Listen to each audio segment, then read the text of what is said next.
Hello everyone, my name is Alicia Jackson, licensed professional counselor, and welcome to my channel. Today we are reviewing Married at First Sight, Season 15, Episode 11, Back to Our Futures. Here at this channel, we are doing a quick therapist review as these couples give us great information and great material to learn about relationships and communication and all it takes to make a healthy relationship. First, if you are returning, please like the video, subscribe to the channel, and definitely let me know what you feel and think about these couples. Now let's get into it. First, I want to say that this is my favorite episode. This is my favorite episode of Married at First Sight when the couples actually get to know about each other's stories.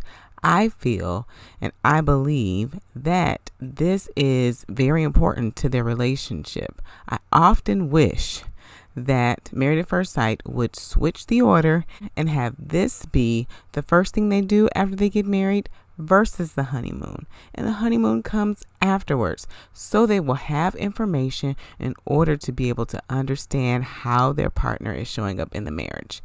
Like Kristen said, I wish I would have known this at the beginning. Well, here's for wishful thinking. First couple is Lindy and Miguel. This couple's doing pretty good. They're doing really well this episode. They didn't show this couple much at all because they don't have a lot of conflict in their marriage. So that's a good thing. Lindy and Miguel are sitting with Dr. Pepper and she's saying, hey, I'm hearing things are going well.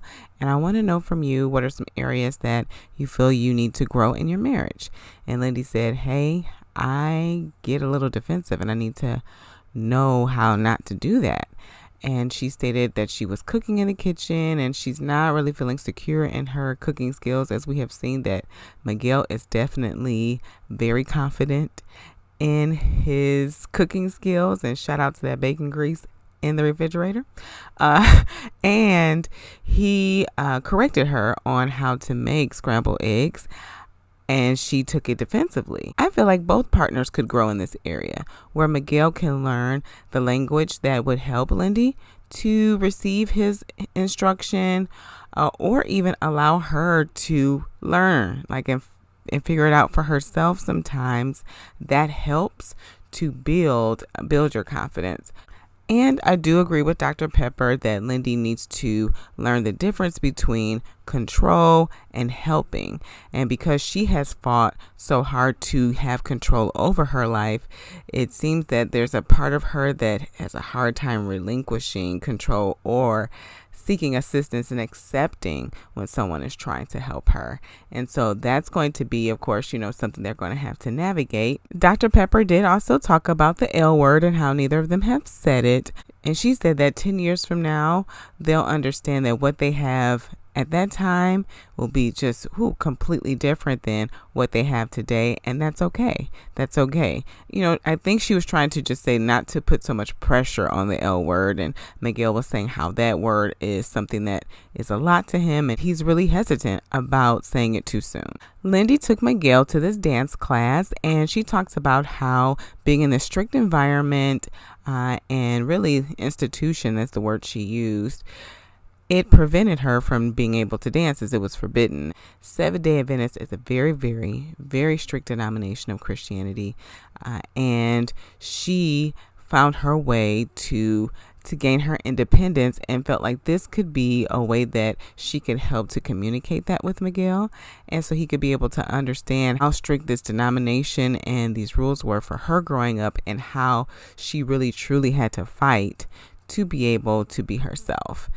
Miguel, he received it. He really did. And he said it that, a part of him, really grieved for Lindy, admired her struggle and at the same time grieved for Lindy for not being able to have regular experiences. And I'm hoping that Miguel will be able to lean in a little bit to learn more about her upbringing and what that was like, so that he will also be able to understand some of Lindy's areas where she is still maybe hoping for traditional views and beliefs about marriage, because that's showing up, right? That's showing up in her thoughts about commitment and forgiveness and grace.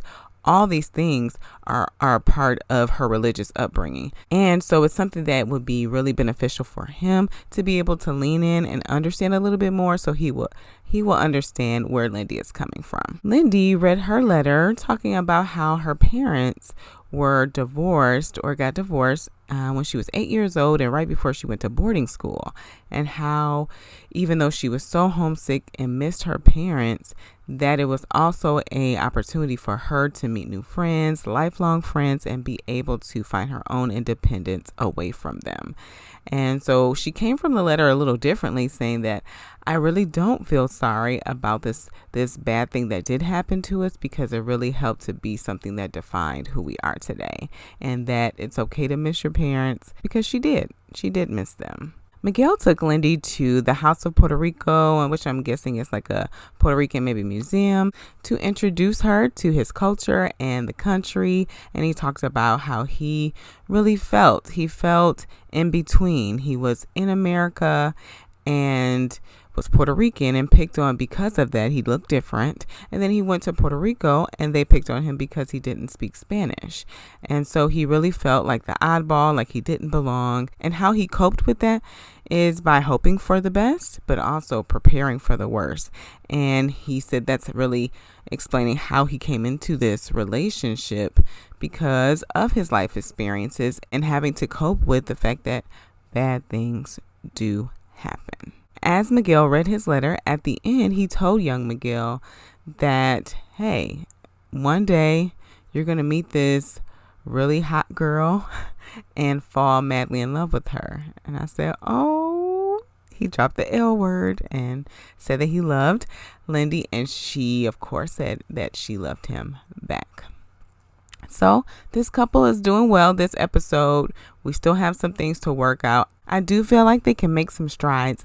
They just have to be willing to put the work in, Lindy and Miguel both. But I do see that there is some potential for this couple to last if they put in the work. If Lindy really works on managing herself and her emotions and taking care of herself.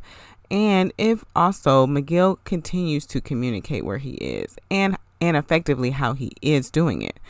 Even when they had this intervention with Morgan and Binh, which we'll talk about a little later, he was being really firm and also communicating directly and trying to mediate and be a reflective listener so that each party could be heard. It's a great skill. It's a really great skill. And so this could really be helpful for Lindy to be able to learn this for herself and for her to not take what he says so personally because he is coming from like a very neutral place. So we shall see. Next, we have Stacia and Nate.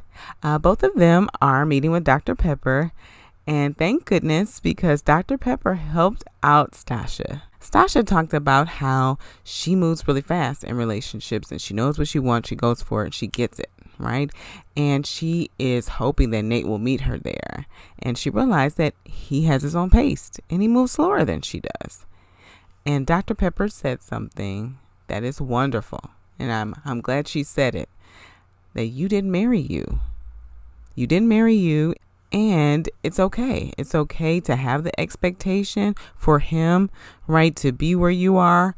And at the same time, massaging that expectation because he is not you. And so trying to control him and morph him into be like a Stacia-like version of himself is not going. One, that's not what she wants. It really isn't. And of course, Nate did not respond to that well, right? Nate did own up to the fact that he, was self-aware and realized that, hey, I do play a part in this. I can be really short and concise, and Stacia likes more. She likes more information, and I just kind of give really short answers. Dr. Pepper did give some insight about that, stating that Nate's home life really didn't have a space where he had a lot of open communication in his home.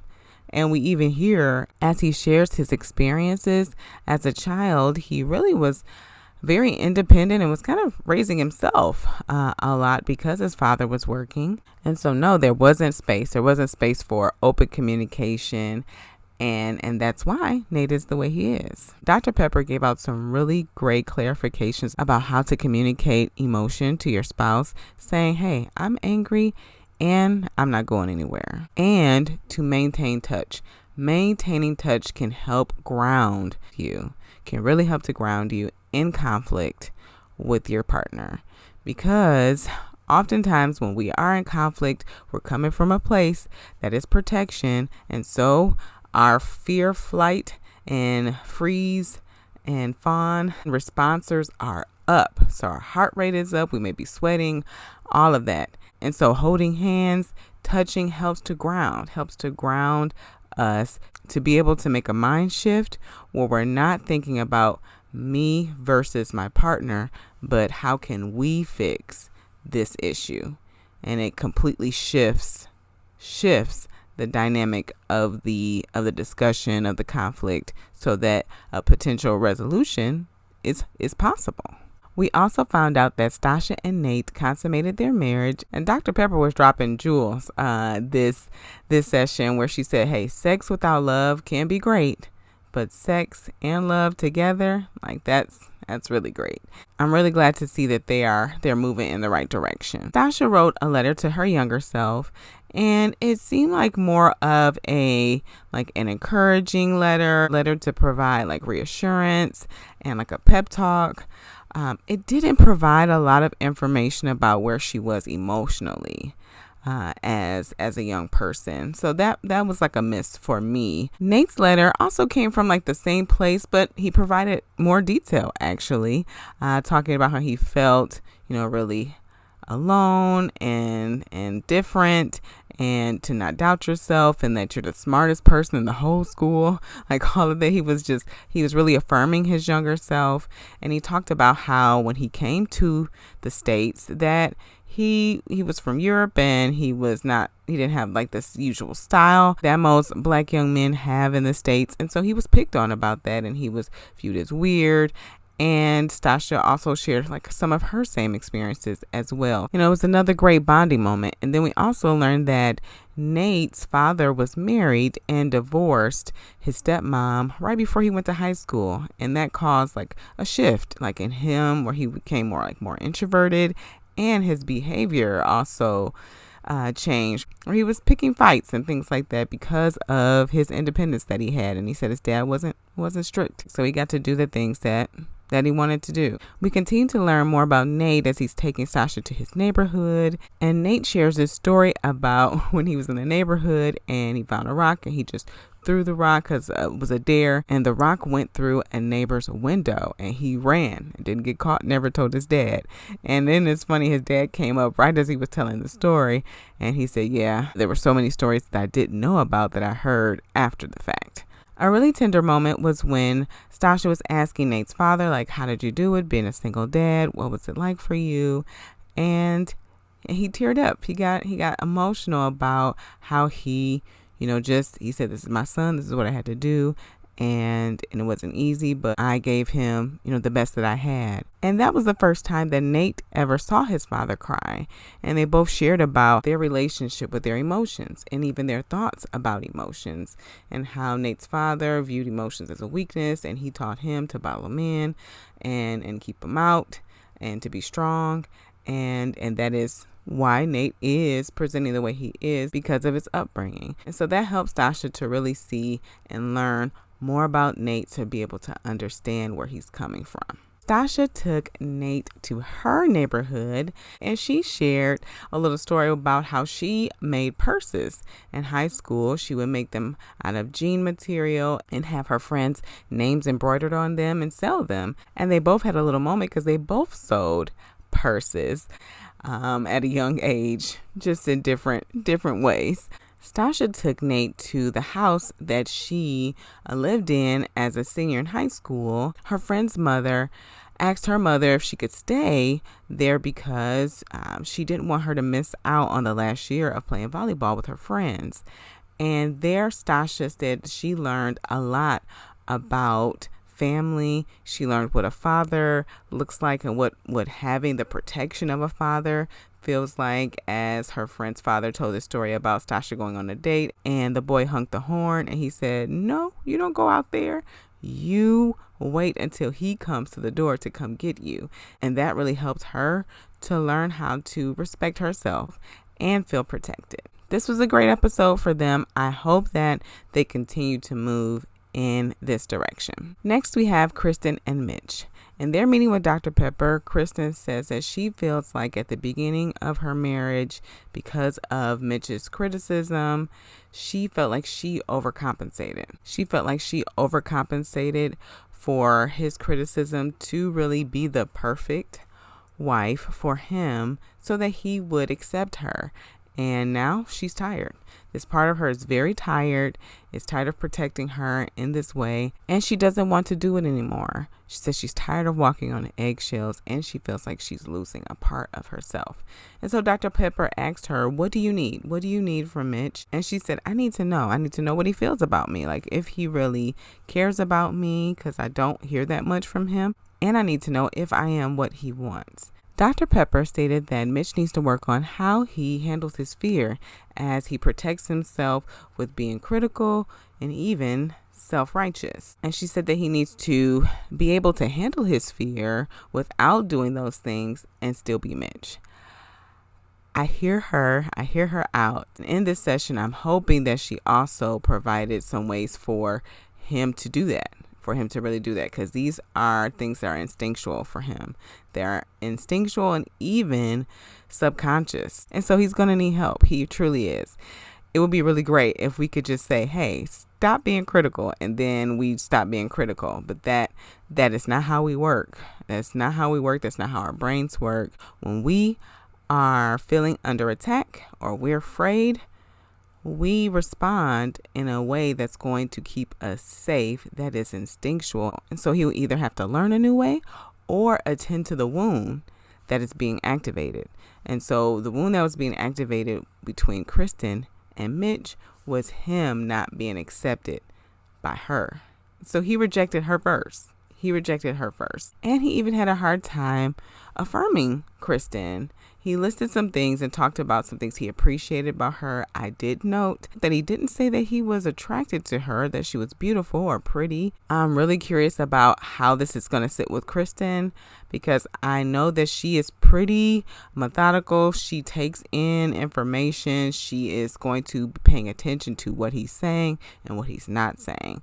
And so I'm really curious how this is going to shift things in their relationship. Kristen took Mitch to the baseball field, as she is very athletic, and we learned that Mitch is not, as he had a hard time with catching the ball, throwing the ball, all the things.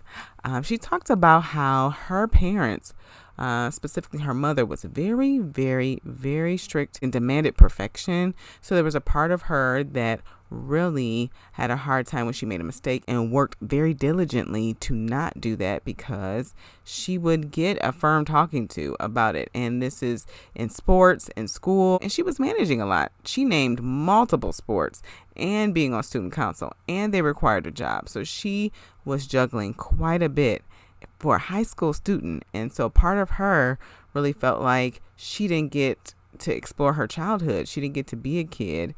And she really missed out on that. For Mitch, it was really great for him to hear that and understand that. And he stated that how his upbringing was completely different, as he didn't have much structure and he was able to be pretty free and do the things that he wanted to do.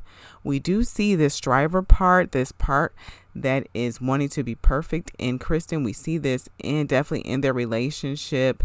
And she even said last episode that if I'm the perfect wife, then he'll show up in the way I want him to. And that's not the case, right? So we hear that this is a cognitive distortion that she has, that if I'm perfect, then he will do what he's supposed to do. Coming from her teenage or childlike self that is saying, if I'm perfect, then my parents will accept me. That's big. And you even see how she has this need to really make her parents proud. And she even talked about that last episode. And she always becomes very, very emotional whenever talking about her parents or thinking about her parents. So there's a part of her, a really young part, that holds them in a very high regard. And at the same time, I'm curious also if she has, really sat in the seat of honesty with herself about how her parents made her feel, and that part of her that was striving, like if that part has had its say about how it feels towards her parents, and if she's listening to it. Mitch showed Krysten pictures of his childhood, and they showed this picture of Mitch, younger Mitch, after his parents got divorced, and you see this young little boy, and his face was just so flat and angry. I see sadness and anger, and I just said, oh, I'm really, really understanding Mitch even more and more through hearing these stories and seeing how his parents' divorce really impacted him. He even talked about it, I believe it was on the after party, but maybe even on the episode, where his mother gave him more insight about him, saying after the divorce, it was like the very next day he went to school and he was starting trouble because there was a lot of anger and there's a lot of sadness, and he didn't know what to do with it. He didn't know how to deal with those emotions. And that's very, very common for children to not be able to navigate that. And so having some support to be able to communicate that. So these like aggressive behaviors and acting out behaviors, things like that, and this rebellious part of Mitch will be able to have a voice, like to be able to truly have a voice, to be heard, because it's protecting him from being hurt.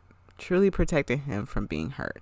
He also talked about how there was this earthquake at his father's apartment and how there was a bunk bed that fell on him, and his father was running down the hallway to save him, and he just really saw his dad as a hero. And his father passed in 2014, and I don't remember him talking about this before now, which again adds another layer and clarity about Mitch for sure.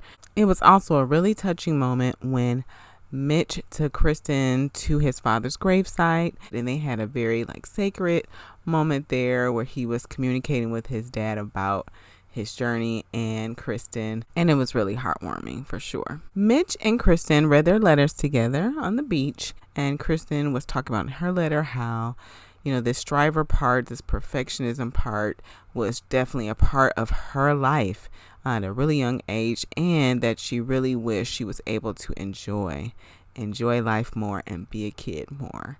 And Mitch, on the other hand, he seemed to really dive into his childlike self and talked from this place of fantasy world and time travel and all this. And you could really see even more as Mitch was sharing and even becoming choked up about how he felt rejected and how he felt odd and like he never fit in, that how he coped with being lonely and isolated was creating this fantasy world that he dived into, right?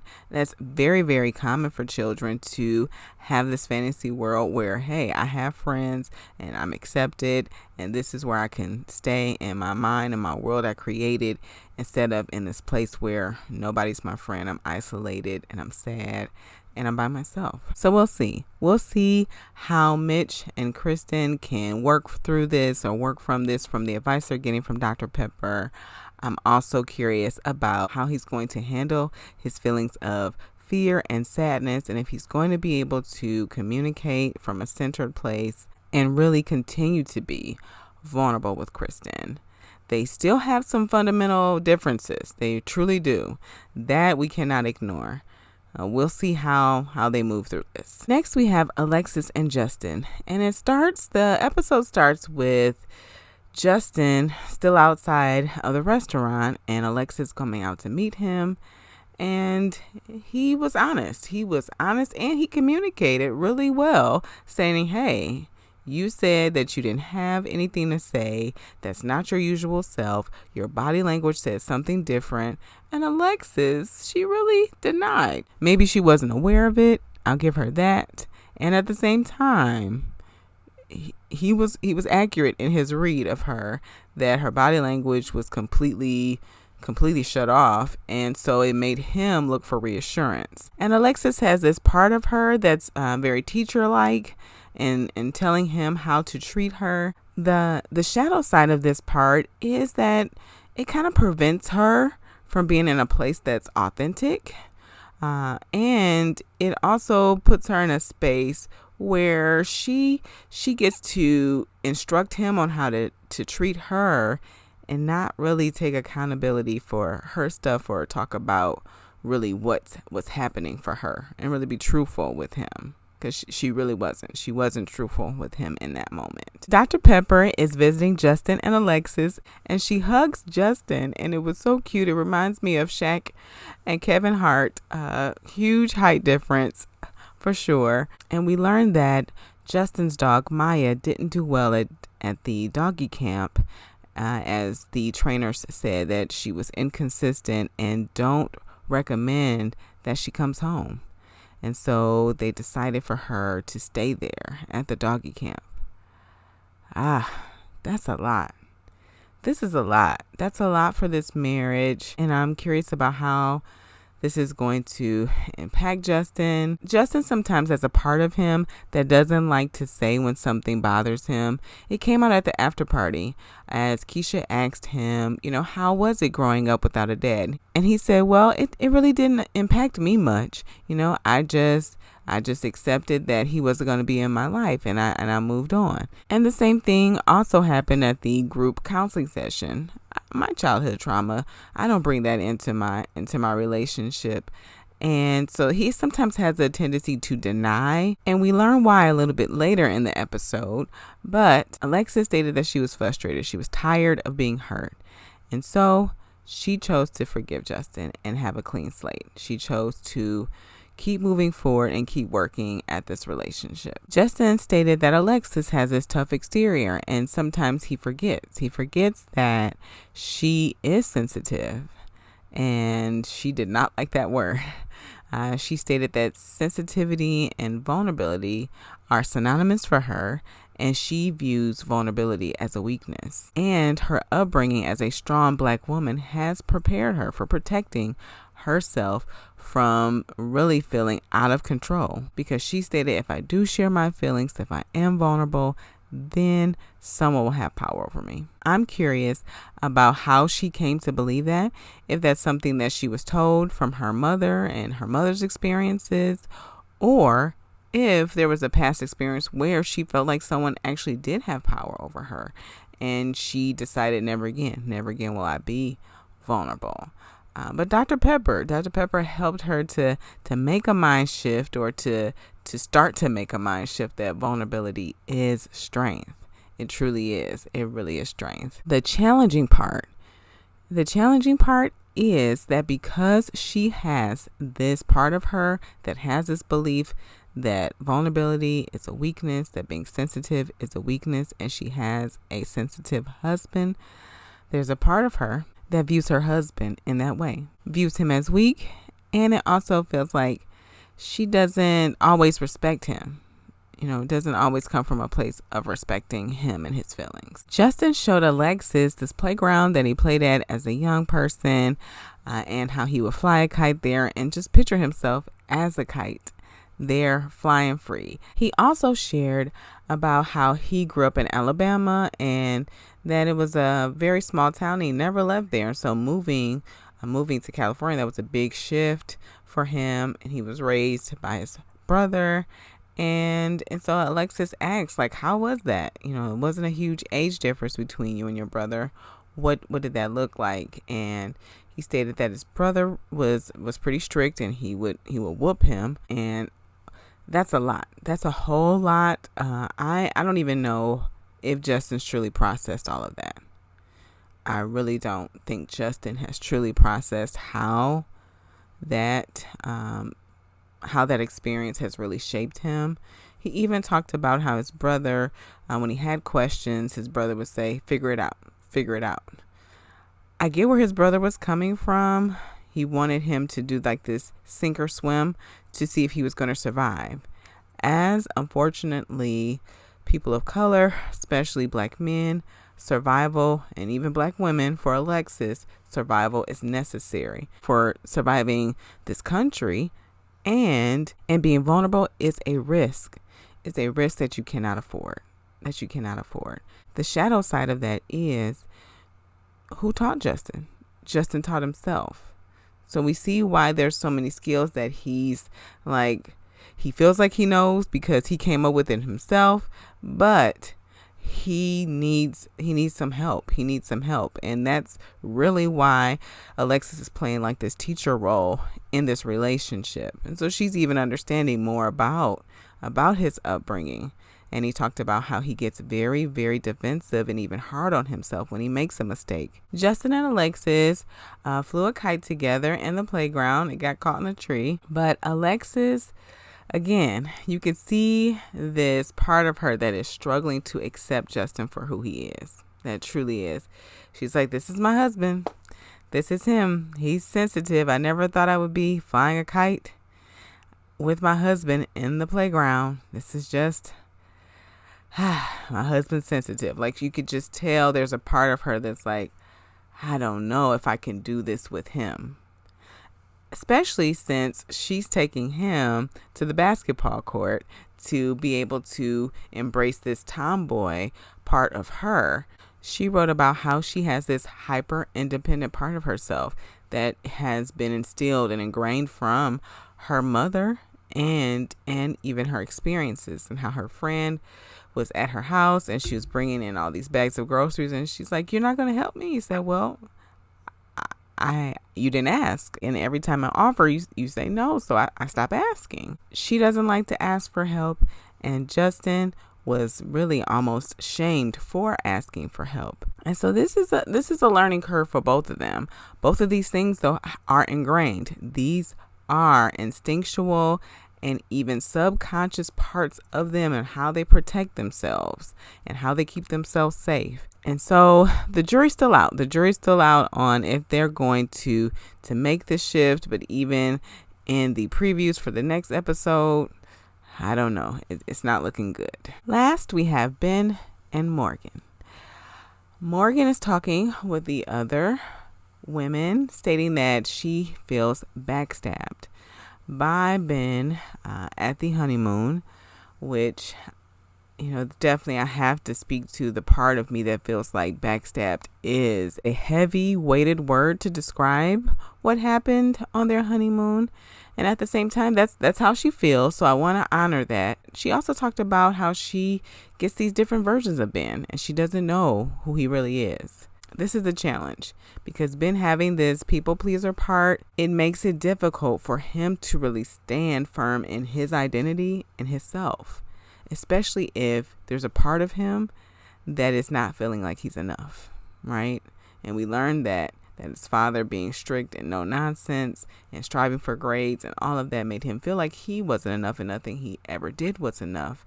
And this relationship definitely mirrors that pain, as Morgan has this part of her that wants it her way, and has very high expectations about how her partner is supposed to show up. There's not a lot of grace there. There's not a lot of grace for Binh to come back from this. He talked about with the gentleman how he is stressed. He's really stressed. He's apologized, and they're separated, and he's lost 7 pounds. He's just breaking out, not sleeping, like he doesn't know what to do to fix this. And so the group planned this intervention. And I say, on one hand, there's a part of me that says, wow, that's really sweet that, they are committed to helping each other get through this process. And at the same time, there's a part of me that's saying, okay, Morgan said she didn't really want everybody in her marriage. And I'm wondering if she feels like this is them pushing her or barging in on their marriage. During the intervention, Morgan talked about how at the beginning of their marriage, Binh stressed honesty. He talked about how, hey, we need to tell the truth. And she stated that he's lied. He's been dishonest to her over and over again. And she just wished, even at the least bit, that if he did disclose to Justin what was happening in their marriage, that he would have been honest and told her up front, hey, I talked to Justin because I'm dealing with all this stress, and this is what I told him. Nate stated that he feels that Morgan is never satisfied and that Binh is trying. And she stated that she feels betrayed and she doesn't know really if she can come back from this. Binh did something really courageous. He did something really courageous and something that's really hard for people to do. He took accountability. He really did. He stated that he came into this process very naive. Very naive. He said he thought he could handle someone with a strong personality and someone that was outside of his culture. And he's realizing that it's much harder than he thought it was. And he's learning about some past traumas that he hasn't healed from. And so he's going into therapy. And my goodness, this happens so often in marriage, not just Married at First Sight. You get to learn things that you thought you could handle, that you really can't. And also some wounds that you thought were healed that need to be addressed. Kudos to him that he did sign up for therapy. They did have their meeting with Dr. Pepper. And again, Binh owned up to what he did wrong, how he had expectations, thought he didn't, but he did, and that he was judgmental and critical of her. He stated that he was scared. He was scared to talk to her, so he talked to Justin. And Dr. Pepper, she stressed about trust and how important that is. And when it came to Morgan, I didn't see where Dr. Pepper held her accountable. Yes, she feels her trust has been betrayed. Understood. And I also wanted to see Dr. Pepper ask her questions about, what does grace look like? What does forgiveness look like?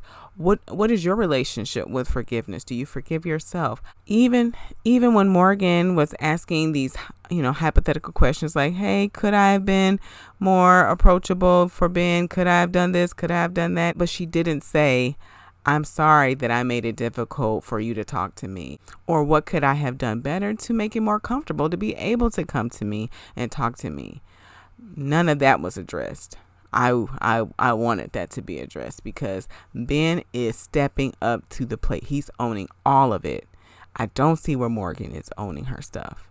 I see where she's considering it. She's like, maybe, could be, I don't know, but not really taking ownership for the fact that there was a part of her that was being very demanding. There was a part of her that was not creating a space for Binh's voice to be heard in this marriage. Binh and Morgan come to the apartment to share their letters together, and Binh shares his letter. She sits there in silence and doesn't respond and says that she doesn't feel comfortable sharing any of her childhood experiences with him and leaves the apartment. This is sad. It's really sad. I feel for Binh. I truly do. I feel for him more just because he truly has taken an inventory of himself and been honest with himself about how he's shown up in this marriage. I don't see where Morgan has done that. And that is going to be the area of growth that she needs to have in any relationship she has moving forward. So there's that. Let me know your thoughts as we are moving closer and closer to decision day. And if you have stuck around this long, please like the video, subscribe to the channel, and as always, be cool, be calm, be centered.